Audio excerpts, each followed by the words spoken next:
Bonjour, moi c'est Faustine Descamps, je suis expert pré-sales sur la partie digitale et assurance chez Vermeg. Et je vais participer à la présentation de ce webinaire. Bonjour à tous et merci de votre présence. Moi, je suis Jérôme Bastille, je suis commercial dans l'équipe assurance chez Vermec. Donc aujourd'hui, nous allons vous présenter notre module Fast Track dans ce webinaire. Vermeg réalise depuis plusieurs années dans l'assurance des parcours digitaux sur la distribution, la souscription, la gestion et le onboarding. Néanmoins, nous avons identifié le besoin d'une nouvelle offre spécialisée qui facilitera l'ensemble de la gestion des processus manuels et complexes qui demeurent encore nombreux dans vos organisations. FastTrack a d'abord été utilisé chez nos clients dans la banque pour la gestion de process complexes et peu automatisés liés au onboarding de nouveaux partenaires. FastTrack leur a apporté une simplification et une automatisation avec de l'intelligence artificielle dans les échanges avec les partenaires, sur la gestion des documents et sur le suivi des tâches entre les différents interlocuteurs du process. De là, nous avons constaté que pour les assureurs, il y a aussi beaucoup de processus manuels et chronophages à gérer qui peuvent être source d'erreurs. C'est donc pourquoi nous avons décidé d'adapter le module Fast Track pour l'assurance et nous allons le présenter aujourd'hui. Fast Track va permettre aux assureurs de faciliter la synchronisation des tâches entre les différentes équipes en évitant des retards et des erreurs, de suivre l'avancement des processus, de prioriser les demandes clients afin d'éviter des délais de réponse longs et une insatisfaction client. Dans ce webinaire, après une présentation brève de Vermeeg, nous expliquerons les concepts de Fast Track, puis nous détaillerons 4 use cases autour de Fast Track, notre nouvelle solution d'assurance qui vous permettra, avec l'aide de l'intelligence artificielle, d'industrialiser l'ensemble de vos processus manuels, et ce, au sein d'une seule et même solution pour tous vos collaborateurs et partenaires. Enfin, nous répondrons aux questions que vous pouvez poser tout au long de ce webinaire via le chat. Alors, concernant Vermeil, qui sommes-nous? Donc Vermeil est éditeur de logiciels depuis plus de 30 ans sur deux industries. La banque, principalement, nous sommes leaders sur la partie gestion avec nos solutions sur la gestion du collatéral et sur l'assurance avec la mise à disposition de solutions de back-office de gestion, mais surtout des front-office de distribution, de souscription et tout type de parcours digitaux, dont Fast Track que nous allons vous présenter. Vermeil, c'est un peu plus de 1400 collaborateurs avec 550 clients présents dans 40 pays et on a un peu plus de 30% de nos équipes qui sont sur la partie R&D pour la création de nouveaux logiciels et l'évolution de nos logiciels. En termes de présence géographique, nous sommes surtout présents sur l'Europe continentale, principalement France, Belgique, Luxembourg, de plus en plus de présence aux États-Unis, en Asie et en Angleterre. Nous avons toutes les certifications qui vont bien en termes de sécurité, hein, que ce soit ISO 27001 et autres. En termes de RSE également, nous avons toutes les reconnaissances sur le marché. Sur nos références assurances, hein, nous avons tout type de références, des grands comptes comme Generali qui a choisi de digitaliser, distribuer tous ces parcours avec les modules de Vermeil, mais des entreprises à taille humaine comme la Mutuelle du Soleil où nous réalisons tous les parcours de souscription en santé. Donc voilà un petit peu le panel des références, hein. Donc, vous voyez que c'est assez large, on ne les a pas toutes mis, c'est les principales qui représentent aujourd'hui tout le dispositif assurance chez Vermeil. Donc je vais laisser la main à Faustine qui va rentrer dans le vif du sujet de ce webinaire.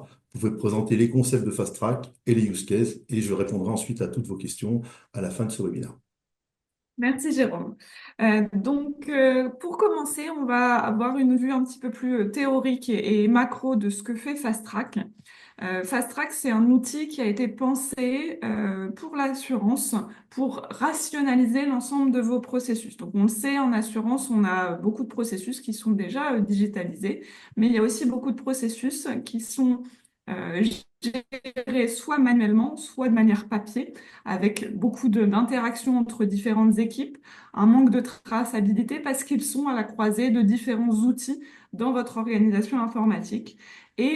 L'objectif de Fast Track, ça va être d'industrialiser ces différents processus pour qu'on ait quelque chose qui soit fluide de bout en bout.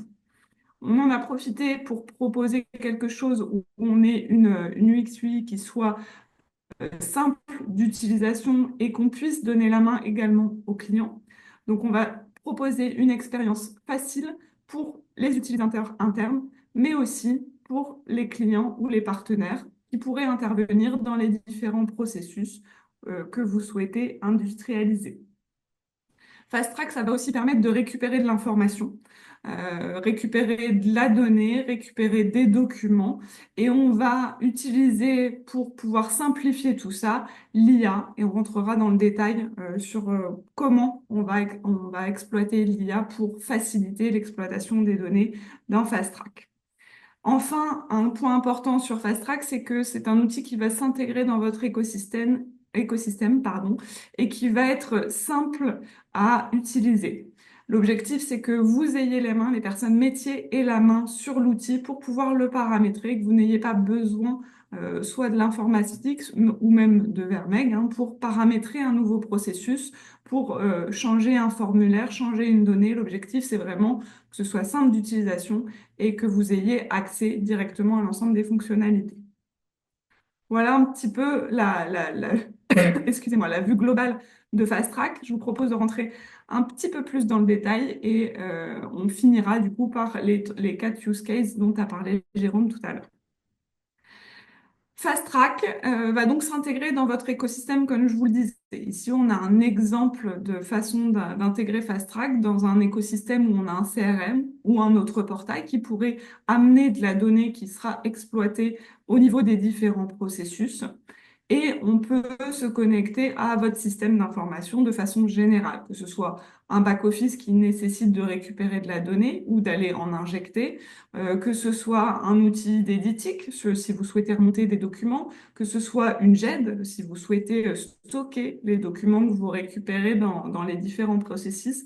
Peu importe, les API sont là et on va pouvoir connecter vraiment Fast Track directement dans votre écosystème.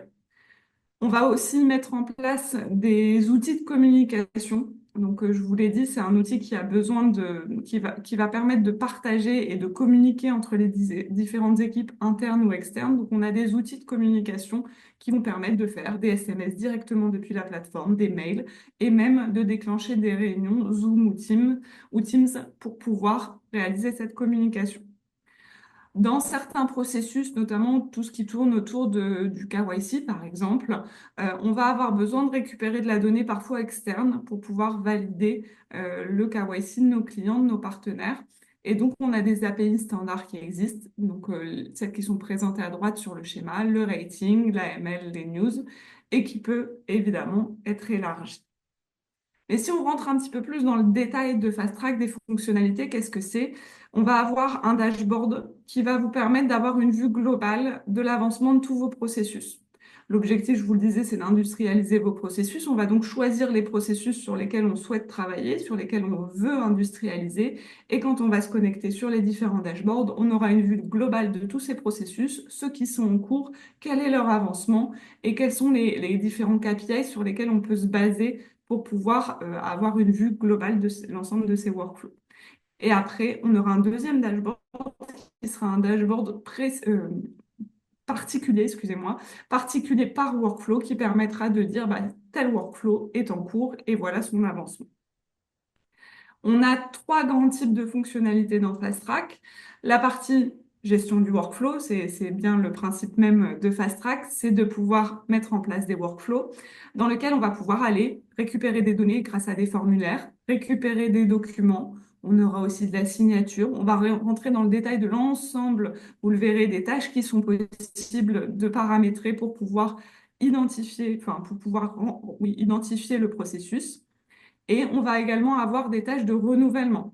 On le sait, sur des tâches telles que le KYC, on a besoin de renouveler l'information qu'on a obtenue initialement auprès de notre client. Et donc, on pourra mettre à disposition une date de fin à l'ensemble des processus qu'on utilise. Donc, là, je vous donne l'exemple du KYC, ça pourrait être un autre processus, évidemment. Et on pourra du coup renouveler les données, aller les réclamer à nouveau si on a besoin de ces informations. Enfin, on a également la possibilité dans ces processus d'aller faire appel à des outils externes. Donc aujourd'hui, je vous le disais, les processus sont soit manuels, soit à la croisée de différents outils. et on va pouvoir du coup aller chercher les informations dans votre back-office directement grâce à ce qu'on appelle les tâches API qui vont remonter des statuts, des avancements, des données depuis vos outils. Donc ça va être pour la gestion de workflow directement. La deuxième grande fonctionnalité, ça va être la communication entre les différentes équipes. On est sur une plateforme qui est partagée, qui est un hub de communication, qui va du coup être organisée pour que chacun ait sa vue en fonction de ce qu'il a besoin de voir. Donc on aura des vues différentes en tant que manager, en tant qu'utilisateur classique, entre guillemets, en tant que client ou partenaire, en fonction des droits qu'on associera à chaque utilisateur. On associera évidemment un contrôle des accès pour que les données qu'on met à disposition ne soient accessibles que des personnes qui ont la possibilité de les voir. On aura également des notifications qui permettront de savoir où on en est des différents processus et de nous pousser l'information pour pouvoir avancer dans les différents processus. Et enfin, une messagerie qui permettra de communiquer entre les différentes équipes, qu'elles soient internes ou externes. Tout ça, c'est porté par des outils intégrés. Donc, je vous en ai parlé l'IA. Je vais rentrer dans le détail un peu plus tard. Et des outils de configuration simple. Donc là, je parle de no-code. Ça veut dire quoi? Ça veut dire que on est sur des outils qui nécessitent simplement du paramétrage par des personnes métiers et on n'a pas besoin de développement. Voilà pour l'overview global. Je vous propose de rentrer un petit peu plus dans le détail de chacune des fonctionnalités avant d'aller voir les 4 use cases. Juste le point important à retenir du slide précédent, hein, c'est Oui. en dehors de toutes les fonctionnalités, tout est intégré à votre écosystème, hein. On ne vient pas casser tout ce que vous avez déjà pu mettre en place, on vient compléter, on vient simplifier tous les processus qui peuvent l'être et automatiser, hein. C'est vraiment le message à retenir, c'est que ce qu'on vous propose, ça sera intégré dans votre écosystème. Tout à fait. Sur la première partie, donc la partie workflow ou processus en fonction du terme qu'on utilise, on va pouvoir ici paramétrer n'importe quel type de workflow. Donc, vous le verrez à la fin, on a pris 4 types de workflow qu'on souhaitait illustrer. Mais évidemment, si vous avez d'autres types de workflow qui sont manuels ou qui manquent de traçabilité, on pourra les paramétrer, pardon. L'objectif, c'est de pouvoir traiter tous les types de demandes de manière automatique ou manuelle en fonction du type de processus que vous souhaitez mettre. L'ensemble des processus qu'on va paramétrer vont se baser sur des templates. L'objectif étant de ne pas reparamétrer un nouveau processus à chaque fois, mais bien de se baser sur un template pour aller rapidement dans l'exécution du processus en tant que tel. Et lorsqu'on paramètre l'ensemble de ces processus, on va pouvoir ajouter des validations, puisqu'on sait que sur certaines données, ça peut être un peu sensible et on peut avoir besoin d'une validation avec un supérieur, par exemple, la possibilité d'aller déléguer les tâches directement à d'autres équipes ou à un client ou à un partenaire en fonction du type de processus dans lequel on est. Si on est sur un processus d'onboarding, par exemple, d'un courtier, on peut déléguer certaines tâches chez le courtier directement. Et enfin, une chose importante, c'est on a toujours la possibilité d'ajouter des tâches en temps réel. Je vous disais qu'on propose des templates. Évidemment, ça va pouvoir répondre, on va dire, à 90% des cas. Mais quand on avance dans un processus réel, on peut se rendre compte que, en fait, il y a une tâche complémentaire à réaliser. On le verra tout à l'heure avec la gestion de l'acceptation médicale. On a besoin d'aller vérifier des documents complémentaires qui n'avaient pas été prévus dans le template initial. Ce n'est pas un problème puisqu'on peut toujours rajouter des tâches en temps réel dans le workflow et on aura du coup quand même cette traçabilité qui sera réalisée. Et enfin, sur toutes les tâches et sur tous les processus qu'on va mettre en place, on a la possibilité de rajouter une période de renouvellement pour les données qu'on a besoin de renouveler régulièrement. Si on regarde un petit peu comment ça se dessine, quand on initie un workflow ou un processus, on va d'abord aller choisir quel est le type de client ou de partenaire sur lequel on va travailler. On va identifier quelques questions initiales qui vont nous permettre de définir qui va travailler sur le sujet, quelles sont les équipes internes, quelles sont les équipes externes si elles interviennent, et quel sera le template qu'on va utiliser. On va valider ce template et on va pouvoir définir directement derrière le workflow sur lequel on va travailler. Nous, ce qu'on va illustrer dans les démonstrations juste après, c'est la partie bleu clair. On va voir le dashboard global du workflow avec une overview des différents KPI sur lesquels on va travailler. On aura une vue du plan du processus, ce que j'appelle le workflow en tant que tel, qui nous permettra de suivre les différentes phases, les différentes étapes et puis d'aller avancer dans ce processus. Et on aura d'autres vues qui nous permettront d'avoir une vue un peu planning pour savoir où on en est dans l'avancement et d'avoir un accès rapide aux informations qu'on a récupérées avec les réponses aux formulaires d'un côté et les documents d'un autre. Si on illustre avec quelques copies d'écran, on a ici des exemples de dashboard en haut. À droite, vous allez retrouver la façon dont est défini un processus et à gauche, vous avez un exemple de tâche. L'objectif ici, c'est de pouvoir aller réaliser les tâches en direct sur chacun des workflows, mais je ne vais pas rentrer trop dans le détail ici, puisqu'on va le voir directement dans la démonstration. Les autres grandes fonctionnalités vont être autour de la communication et du monitoring. On va le voir dans les processus d'assurance, on a besoin de suivre les différents KPI sur lesquels on travaille pour différentes raisons. On a fixé des SLAs qu'on doit respecter, on doit savoir où on en est dans le traitement d'une demande, on doit savoir où on en est dans l'onboarding d'un partenaire, peu importe le type de processus. Dans l'assurance, on a besoin de savoir où on en est, quels sont les KPI, où est-ce que s'est arrêté le processus. Et donc, on va avoir la possibilité, grâce aux différents dashboards, de monitorer tout ça et de pouvoir avoir en un clin d'œil, en un coup d'œil, pardon, les informations importantes. La deuxième chose, c'est qu'on est sur une communication et une traçabilité de l'ensemble des actions. Donc, au fur et à mesure des actions qu'on va réaliser, que ce soit un mail, que ce soit un SMS, que ce soit juste la récupération de données, on a besoin de tracer tout ça. Et donc, la plateforme va permettre de centraliser les communications et d'avoir cette traçabilité, quel que soit le type de processus, qui sont peut-être aujourd'hui complètement manuels et perdus dans les boîtes mail, par exemple. Tout ça, ça se base donc du coup sur une organisation qui est faite dans la plateforme pour qu'on puisse être multi-équipe et multi-organisation. Si on illustre ça rapidement, on a ici deux exemples de dashboards différents. Celui qui est en bas, qui est plutôt une vue manager, qui a une vue sur l'ensemble de ses gestionnaires et de savoir où en est chacun des gestionnaires sur les processus qui lui sont affectés. Et à droite, plutôt un dashboard classique gestionnaire sur lequel on a les KPI et sur lequel on peut avoir une vue rapide des actions à réaliser euh, par la suite.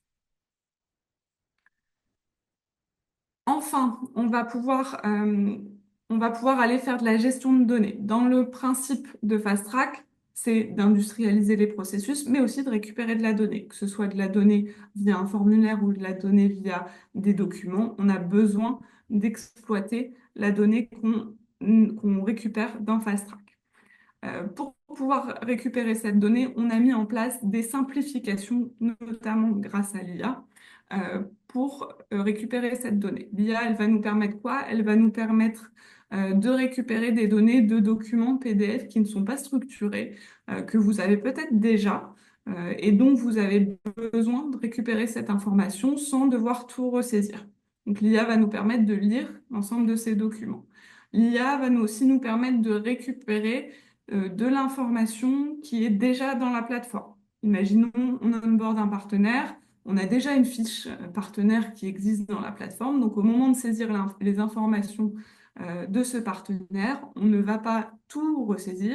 On va faire appel à la l'IA pour qu'il vérifie dans la plateforme qu'on n'a pas déjà les données. Et il ne restera plus qu'à compléter les informations qui ne sont pas présentes pas déjà présentes, pardon, dans la plateforme. Et ensuite, on va avoir des formulaires dynamiques qui vont pouvoir être paramétrés et être adaptés par rapport au contexte dans lequel on est. Tout ça, ça va permettre de simplifier, d'améliorer la cohérence des données qu'on va récupérer et surtout, comme on est intégré à votre écosystème, de vous envoyer les informations dont vous avez besoin directement dans vos back-office ou autres outils que vous puissiez avoir dans votre système d'information.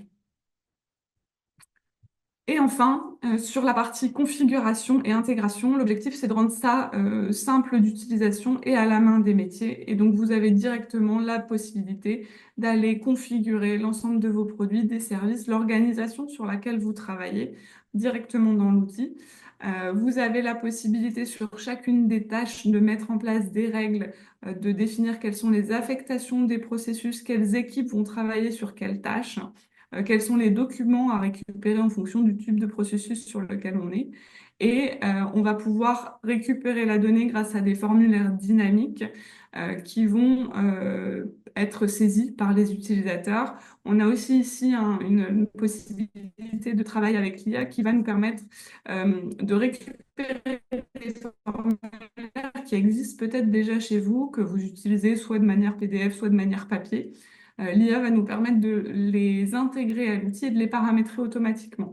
Ça va permettre de gagner du temps à la mise en place du projet pour ne pas tout reparamétrer des formulaires qui seraient déjà existants chez vous. Et tout ça fait avec une intégration sans couture, puisque on a toutes les API qui vont bien pour pouvoir faire la communication entre FastTrack et vos différents outils. Une dernière illustration ici avec la façon dont on paramètre, mais encore une fois, je ne vais pas m'étendre puisque on le verra dans la démonstration. Voilà l'overview un peu théorique sur FastTrack avec les différentes fonctionnalités qu'on peut avoir. Maintenant, je vous propose de rentrer dans quelque chose qui est un peu plus concret. C'est l'illustration des 4 use cases que vous avez ici en bas, pardon. La gestion des réclamations clients, la gestion de l'acceptation médicale, l'onboarding des partenaires et la gestion de la clôture comptable. C'est quoi les points communs de ces différents processus qu'on a identifiés? C'est que ce sont des processus qui sont, je vous le disais, à la croisée des différentes solutions, qui ne sont pas dans un outil unique, qui vont entraîner des nombreux allers-retours par mail, par téléphone, tous des outils qui ne sont difficilement traçables et qui ne donnent pas une vue unique du processus en cours, et des processus également qui ont besoin de faire intervenir plusieurs équipes en interne comme en externe. Donc c'est pour ça qu'on a identifié ces différents processus, c'est pour ça qu'on les a testés dans l'outil et vous allez voir, je vais, grâce à ces différents processus, illustrer les différentes fonctionnalités de FastTrack au fur et à mesure. Je vous propose de rentrer du coup dans la démonstration en tant que telle pour pouvoir illustrer tout ça.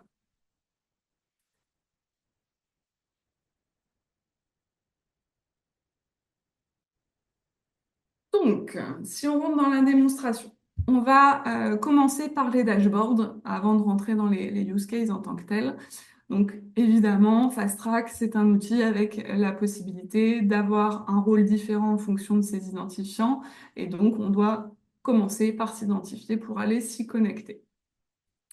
On va rentrer dans le dashboard qui va nous permettre, un dashboard, on va dire classique gestionnaire, qui va nous permettre d'avoir une vue sur les différents KPI pour savoir quelles sont les actions à réaliser rapidement. On a une vue aussi sur les mails et les notifications qui n'ont pas été effectuées, sur les actions qui sont urgentes et une vue sur tous les processus qui sont en cours ici au centre, avec les différentes phases qui sont à réaliser, l'avancement, les dates de réalisation attendues de ces processus et la possibilité d'aller à chaque fois dans le détail de chacun des processus. On a à droite une vue avec les tâches à réaliser dans la journée pour dire, bah, voilà, par rapport aux processus qui vous sont affectés, vous avez telle et telle tâche à aller réaliser. Enfin, je vous le disais, la plateforme est un hub de communication. On a donc un chat qui est intégré et qui va permettre d'aller communiquer avec les différentes personnes qui sont connectées sur la plateforme. Et on a également des notifications qui nous permettent de savoir quelles sont les tâches les plus urgentes à réaliser. Et on a l'information qui nous est poussée directement. On va commencer par le premier processus, donc le processus de réclamation client. Ici, on va être sur un processus autour d'une réclamation, autour d'une demande d'indemnisation. Pourquoi on a choisi ce processus? Parce que on sait que les processus enfin, tout ce qui est la réclamation client a un besoin fort de suivre les KPI plus que les autres processus, puisque vous avez la plupart du temps des SLA qui ont été fixés et sur lesquels vous avez un temps de réponse à respecter. Et donc, c'est ça qu'on va essayer d'illustrer aujourd'hui dans les quelques exemples du processus. Donc, quand on rentre dans le processus, on a d'abord le dashboard qui va nous permettre d'avoir les différents KPI avec des tâches qui restent à réaliser, des tâches qui l'ont déjà été, savoir quel est l'avancement, qui travaille sur le processus et qui va être affecté dans ce dashboard. On rentre ensuite dans la partie plan du processus. Donc, on a les différentes phases et les différentes tâches qui sont associées.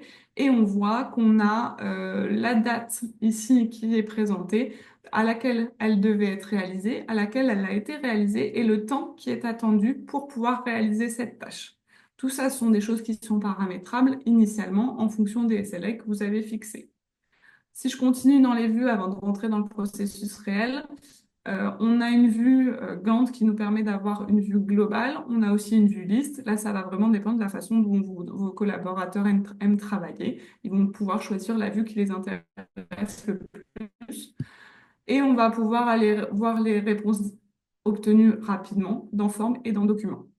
Si on revient sur le processus en tant que tel, la première tâche a déjà été renseignée avec, je vous le disais, une indemnisation de sinistre. Par rapport à l'arbre de décision qui a été euh, défini préalablement, on a donc des tâches et des phases qui se sont mis en place automatiquement. On a donc une validation de prise en charge qui va devoir être réalisée, un mail en fait qui devra être envoyé par l'utilisateur. Et après, on va pouvoir aller dans l'examen du dossier en tant que tel. Ici, moi, en tant que gestionnaire, je considère que c'est Emily Baker qui doit travailler sur le sujet. Donc, je vais affecter Emily Baker à cette tâche. Et quand elle rentrera dans la tâche, elle a une description détaillée de ce qu'elle va devoir aller réaliser.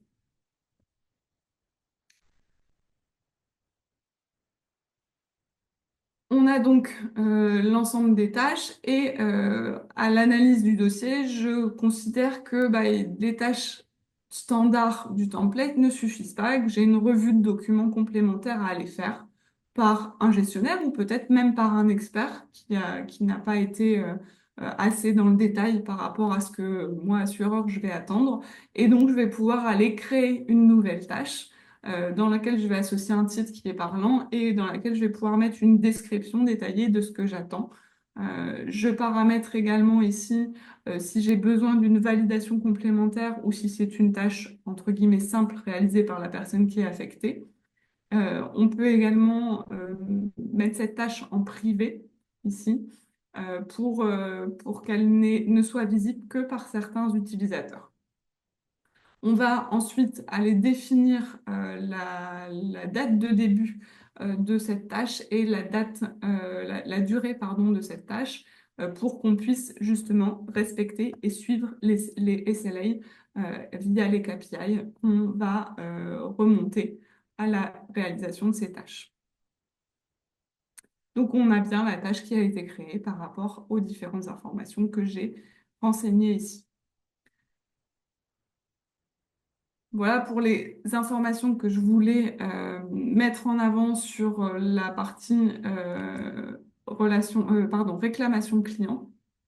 On est ici, du coup, sur quelque chose qui tend plutôt à améliorer l'excellence, opérationnelle et à améliorer la satisfaction client en ayant tout au long de ce processus la traçabilité des tâches effectuées, que ce soit chez vous en interne, mais aussi en externe, avec par exemple la collaboration de vos équipes d'experts qui peuvent intervenir.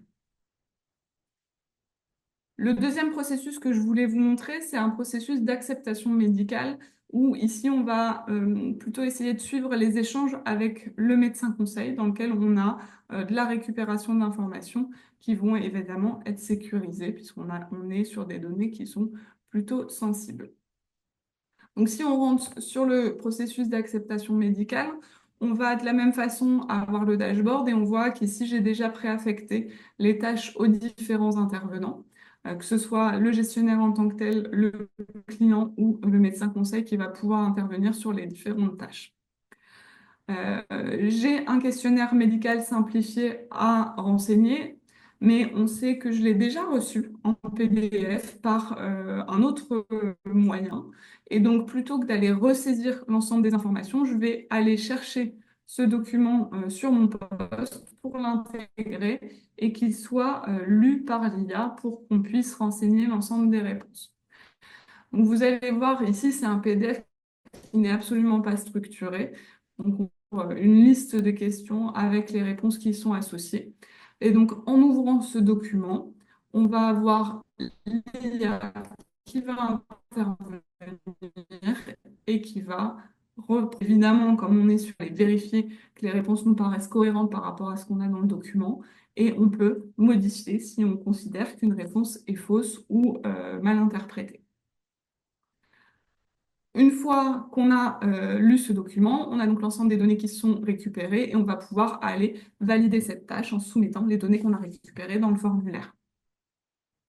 On a donc un nom qui a été, un oui, pardon, qui a été répondu à l'une des questions du questionnaire médical simplifié et donc on a besoin de l'intervention du médecin conseil qui va pouvoir programmer, par exemple, enfin, demander plutôt des examens médicaux complémentaires pour pouvoir faire son avis sur la suite du dossier. Donc ici, on est encore sur un formulaire dynamique dans lequel il va pouvoir renseigner les examens médicaux complémentaires et il a également la possibilité d'aller ajouter des commentaires qui seront disponibles pour les différents utilisateurs. Une fois qu'il a validé les examens complémentaires, il va pouvoir donner son avis. On se retrouve sur un formulaire dynamique dans lequel il va pouvoir donner son avis et qui va évoluer en fonction des réponses qu'il va effectuer. Donc, il va pouvoir indiquer s'il a besoin enfin, si une surprime doit être effectuée ou pas, par exemple. Une fois qu'il a renseigné les données, qu'il les a soumises, il considère que sa tâche est terminée. Il n'a plus qu'à mettre sa tâche qui est passée automatiquement en cours à compléter. Une fois qu'il a réalisé ça, les informations doivent être traitées par le gestionnaire, envoyées vers l'utilisateur et envoyées vers le back-office. Encore une fois, je ne vous fais pas le processus dans sa globalité, mais vous avez compris l'idée, c'est d'illustrer les différentes tâches. Le processus suivant qu'on souhaitait illustrer, c'était l'onboarding d'un partenaire. Ici, je vais vous montrer on peut avoir différentes vues en fonction des droits et des utilisateurs qui vont aller se connecter.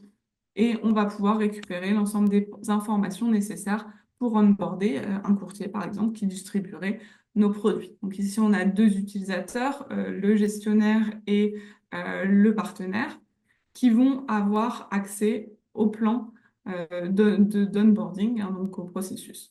Donc, vous voyez ici que vous avez un certain nombre d'actions à réaliser et que sur un certain nombre d'entre elles, il y a un petit cadenas qui indique que c'est une tâche privée. Et donc, ça, c'est la vue en tant que gestionnaire. Maintenant, si je me déconnecte et que je vais aller me connecter avec la vue partenaire, on a un processus qui est beaucoup plus léger, puisqu'en fait, toutes ces tâches qui étaient privées, je n'y ai plus accès, puisqu'elles ne sont pas visibles par le partenaire. Le partenaire, lui, a accès aux autres tâches et notamment, il doit renseigner des informations sur son agence et sur lui-même. Ici, on va encore une fois utiliser l'IA avec l'autofill qui va nous permettre d'aller voir dans la plateforme ce que je vous introduisais tout à l'heure, si on n'a pas des données qui sont déjà présentes. On le voit, on a certaines données qui sont donc présentes, qui ont été pré-renseignées, et moi, je peux aller continuer de renseigner les données complémentaires et vérifier que celles qui ont été remontées par l'IA sont également correctes. Je vais également pouvoir charger des documents. Ici, on me demande ma licence en tant qu'agent et donc je n'ai plus qu'à aller chercher sur le poste par rapport à la tâche les documents pour qu'ils puissent être transférés vers l'assureur. Si je reviens sur la vue en tant que gestionnaire, une fois que j'ai récupéré les informations sur le courtier et ces documents obligatoires qui peuvent être paramétrés, encore une fois, là c'est un exemple, j'ai fait quelque chose de très simple, ça peut être des choses beaucoup plus complexes. On va aller définir les produits sur lesquels il souhaite travailler et les conditions commerciales dans lesquelles on souhaite travailler également. À nouveau, tout ça, c'est que du paramétrage. J'ai fait quelque chose de simple pour que ce soit visuel, mais on peut paramétrer tout type de formulaire et tout type d'informations. Une fois qu'on a récupéré toutes les informations, on peut imaginer qu'on a besoin d'une réunion en interne pour valider que l'onboarding peut être réalisé. Et on a donc la possibilité de déclencher directement une réunion. Et enfin, une fois qu'on a réalisé toutes les actions, récupéré toutes les données, on peut aller signer la convention avec le partenaire en tant que tel. Et donc, on est connecté à des outils de signature électronique directement pour pouvoir réaliser la signature.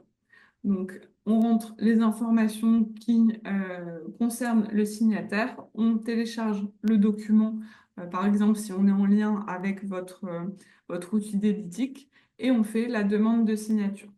Là, on va recevoir un mail à l'adresse indiquée et on va pouvoir aller signer ici avec un partenaire qui est DocuSign, mais ça pourrait être votre propre signature électronique si vous en avez déjà une qui est en place.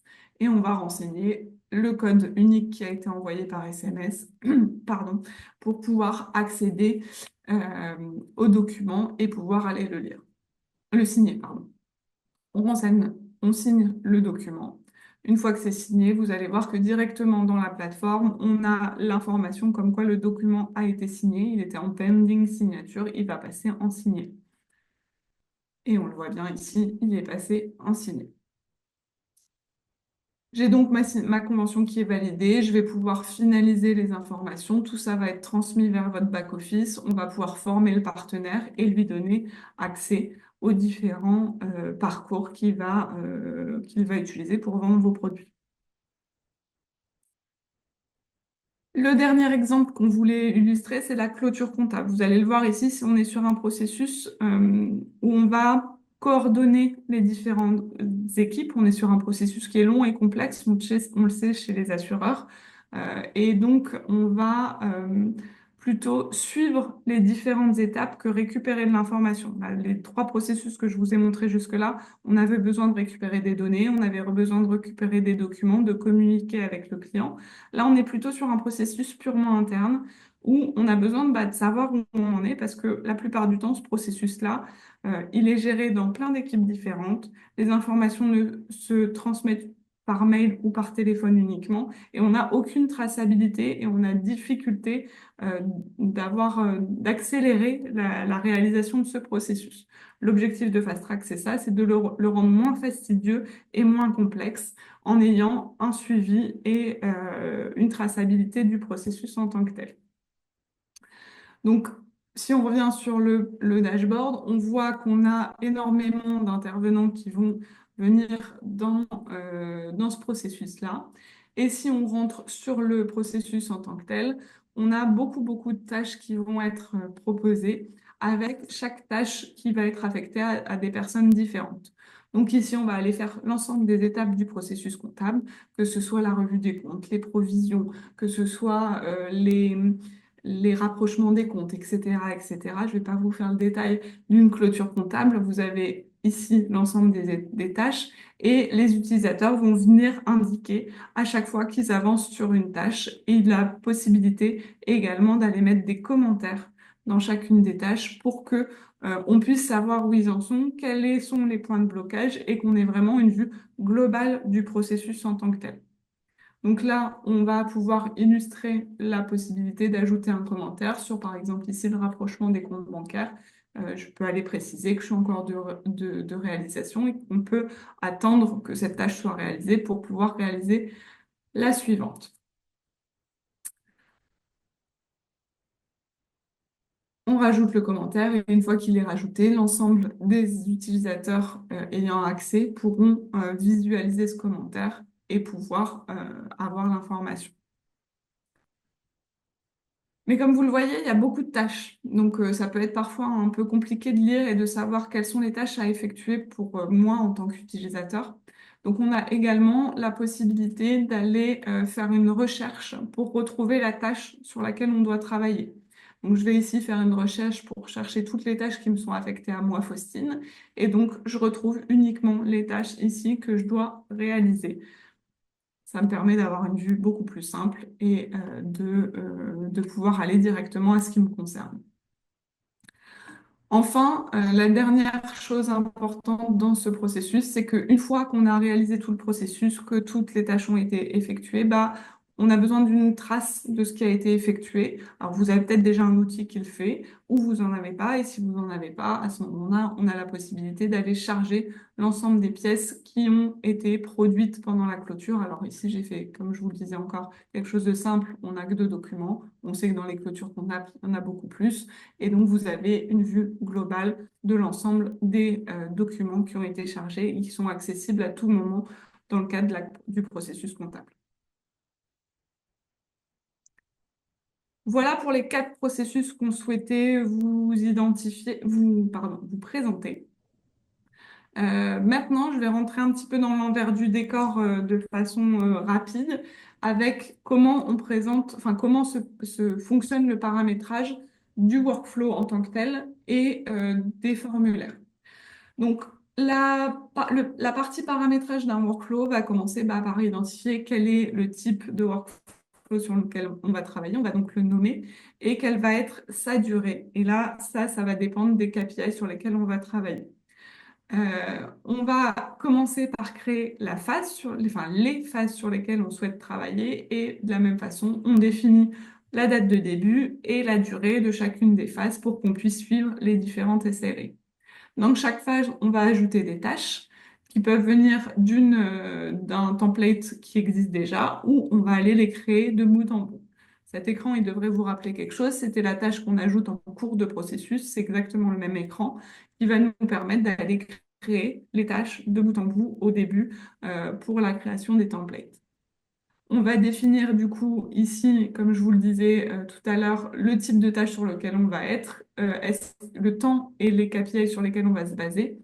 Et ici, comme j'ai choisi une tâche formulaire, je vais devoir aller chercher le formulaire sur lequel je vais me baser pour pouvoir récupérer les informations dans cette tâche. Donc, on a des formulaires qui sont déjà paramétrés où on peut aller créer le template directement depuis cet écran. Et voilà, notre première tâche est créée et on va pouvoir faire la même chose sur toutes les tâches. Évidemment, on a la possibilité de faire des clones, c'est-à-dire que si vous avez des workflows qui se ressemblent, mais où il y a certaines tâches qui sont différentes, on va avoir la possibilité de faire un clone et de faire juste quelques modifications. On a aussi dans chacune des tâches, j'ai peut-être été un peu rapide là-dessus, la possibilité d'ajouter des règles pour qu'elles soient visibles uniquement dans certaines conditions ou pour qu'elles ne soient déclenchées que par certaines personnes, par exemple. On a également cette possibilité-là. Et enfin, le paramétrage des formulaires. Une fois que notre workflow est paramétré, on va pouvoir aller paramétrer les formulaires juste par un glisser-déposer, comme vous venez de le voir, avec les types de questions qui sont à gauche. Vous avez à droite l'ensemble des paramètres qui vont être, enfin, des paramètres qu'on va pouvoir modifier au fur et à mesure du formulaire et on va renseigner l'ensemble de ces questions. Donc là, on demande quelle est l'activité et on identifie les bullet points qui vont pouvoir être choisis. On va pouvoir choisir si c'est un champ obligatoire ou non, comment il va être présenté, quelle va être sa disposition, et on va pouvoir également ajouter des conditions sur chacune des questions pour que le formulaire soit dynamique. Donc ces conditions, elles sont assez simples. Donc là, on voit que si la question 1, on répond oui, alors la question 2 est visible et on peut aller le tester directement dans la preview. Et on a le rappel de l'ensemble des règles qu'on a pu ajouter directement dans ce formulaire. Voilà pour l'illustration qu'on souhaitait vous faire. On est donc du coup sur un outil qui est, comme je vous le disais, ultra paramétrable, qui vous permet de paramétrer tout type de workflow. Donc ici, on est sur une illustration de 4 workflows différents. Évidemment, on peut paramétrer tout autre type de workflow dont vous auriez besoin qui pourrait exister dans votre organisation. Je te laisse conclure, Jérôme. Merci Faustine. Donc c'était riche, hein. Donc on a voulu vous détailler, hein, tous les concepts en première partie et ensuite l'illustrer par quelques use cases. Donc les points à retenir, hein. Donc on peut optimiser un tout type de vos processus d'assurance. Là on a illustré au travers de quatre cas d'usage, mais bien sûr, hein, on peut réfléchir avec vous sur d'autres cas d'usage. Si vous souhaitez qu'on réalise un POC autour d'un processus que vous avez à optimiser, on sera ravi de le faire avec vous. Donc, c'est un module qui est complètement prêt à l'emploi. Donc, aujourd'hui, vous l'avez vu, hein, le module, il est déjà finalisé, il est prêt à l'emploi, il est utilisé sur la partie banque. Maintenant, il sera utilisé sur la partie assurance avec les adaptations qu'on a pu faire. Vous avez bien vu qu'il n'y a pas besoin de compétences informatiques, hein, pour la prise en main de ce module. C'est que du paramétrage, hein. On l'a montré dans les derniers exemples avec Faustine sur la création d'un formulaire ou autre. Donc, c'est vraiment un outil prêt à l'emploi et à disposition de vos gestionnaires. Cet outil il est disponible en SaaS ou en on-premise, on n'impose rien. C'est la philosophie de Vermeil, hein. On vous laisse choisir vos modes d'hébergement. Donc, ça vous permet d'avoir sur cet outil prêt à l'emploi un projet et un budget maîtrisé tout au long de la mise en place d'un processus. Donc, voilà un peu les points principaux à retenir. Je vous propose de passer, on a quelques questions, il nous reste un petit peu de temps pour éviter de déborder. On a quelques questions qui nous sont parvenues. N'hésitez pas à continuer à en poser, hein, si vous en avez à nous les faire parvenir. Alors, qu'est-ce que j'ai? J'ai comme question le temps d'implémentation d'un projet sur un processus. Faustine, tu peux nous éclairer là-dessus, sur la mise en place d'un processus, quel temps d'implémentation? Alors, sur le temps d'implémentation de bout en bout de la plateforme avec un nouveau processus, on est aux alentours de 3 mois pour intégrer la plateforme et définir vos processus. On arrive, nous, évidemment, avec des templates qui vous sont proposés. Après, il faut adapter ces templates par rapport à vos processus et aux différentes actions et tâches que vous souhaitez intégrer directement dans l'outil. Alors, j'ai une question, on a peut-être répondu, hein, c'était est-ce que c'est disponible en SaaS ou en on-premise? Donc, j'ai répondu, hein, dans la conclusion. Donc, c'est au choix, hein. Donc, après, le budget, il sera adapté en fonction si vous choisissez quelque chose complètement en SaaS, c'est géré par les équipes Vermeil, ou en mode on-premise, géré par vos infrastructures. Donc, c'est la possibilité des deux. Ensuite, quel type d'automatisation nous pouvons mettre en place? Faustine, tu peux répondre à cette Oui. question. On a différents types d'automatisation. On a les automatismes qui sont plutôt autour du paramétrage, on va dire avec les formulaires dynamiques et les règles que je vous ai montrées en fin de session qui vont permettre d'automatiser l'apparition des questions en fonction du contexte du client ou du partenaire sur lequel on va travailler. Et après, on va avoir les automatismes qui sont liés à l'IA, qui vont nous permettre de lire des documents, qui vont nous permettre de pré-remplir des données en fonction des données qu'on retrouve déjà dans la plateforme. Et enfin, également avec l'IA, on a la possibilité de paramétrer des formulaires que vous auriez déjà en place dans votre structure pour ne pas tout reparamétrer au démarrage du projet. Et enfin, si je termine, je dirais qu'on a la possibilité également de mettre des arbres de décision pour remonter automatiquement les tâches qui sont attendues directement par rapport à vos processus.